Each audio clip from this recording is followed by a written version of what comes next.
Right, this is going to be a little bit of a longer demonstration, but I wanted to make sure that you really understood how to use the tools and how to put your clay pieces together. So I've already started designing some of this. First thing I'm going to do is create a flower shape. So I'm just creating shapes, creating little petals here, and then I just need to start to glue it together. All right, after I've made the flower, it's time to glue it to the clay. To glue, you have to score, which is to make these little lines, to make sort of rough spots with the scoring tool, and then add slip. Add slip. So that's kind of like clay glue. So first you score it, and then you add the clay glue called slip. Then take that same brush and smooth it all out.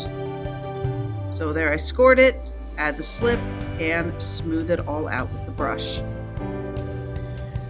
I'm using these texture tools to add a little texture to my flower to make it look even better.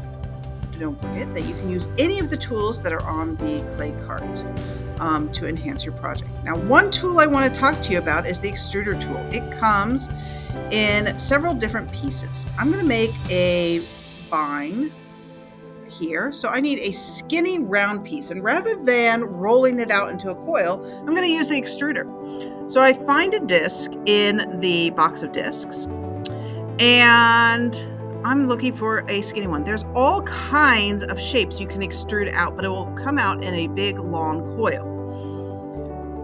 All right, so I gotta kind of search for it. This is the one I want. I put the lid back on the rest of them, only taking one disc and slipping it into that top part, screwing that top part on. Take a coil of clay and stick it into the extruder. Now here's the thing, you can't really push it out, so that's why you're going to use this mechanical device to extrude. So you've got to screw that all the way down, and it does take a little while to get that all the way down.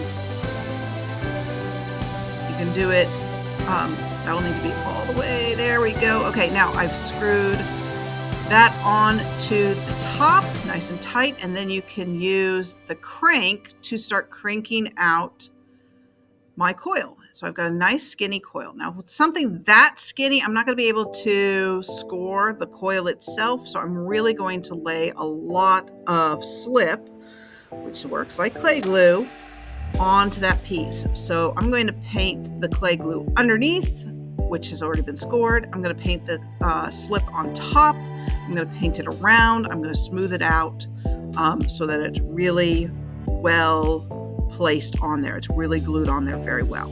All right, I want a new coil with a different shape.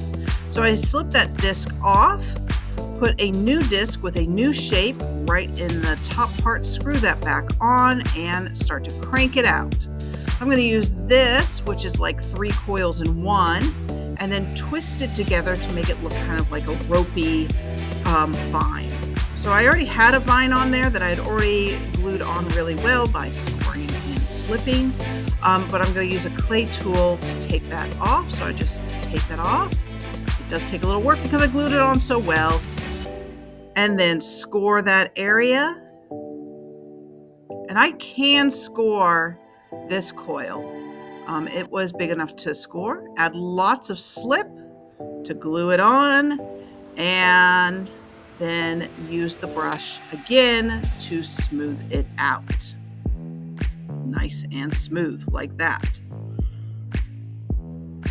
And then finishing up my top here where, yes, again, I create the piece that I want. This is the grass, and score both sides, add the slip, move it down, smooth it out, and add the textures at the end. Here I'm adding a little bit of grass texture there, and then I'll add a little bit of bark texture here, and now it is ready to be assembled. But first, we need to clean out the extruder, because it's super important to clean up our clay tools so that we can use them later. So unscrew the disc and the top.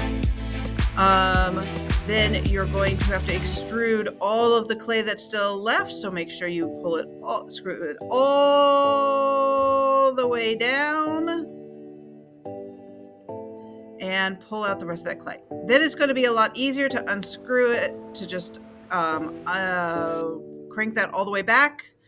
And then you can unscrew the back and pull it out like that.